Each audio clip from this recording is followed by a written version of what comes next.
জানো তো, আমাদের প্ল্যান ছিল এবারের দোলে আমরা বোলপুরে থাকবো। মানে বোলপুরে দোল খেলবো। সেই মতো আমরা টিকিটও কেটে নিয়েছিলাম।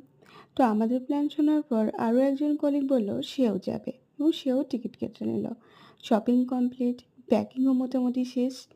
কিন্তু বোলপুরে যাওয়া বোধহয় আমাদের ভাগ্যে লেখা ছিল না। দিন যত এগিয়ে আসছিল, কারো না কারো মানে প্রত্যেকেরই কিছু না কিছু সমস্যা এসে দাঁড়ালো। দুজন কলিগ তো অসুস্থ হয়ে গেল।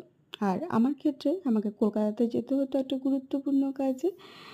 তো তার আগে ঘোরাঘুরি করা ঠিক হবে না আমার মনে হলো। তাছাড়া মন মেজাজও ভালো ছিল না। সবসময় সবার মন ভালো থাকে না। তো আমাদের খুব একটা ভালো কাটেনি এবারের হোলি।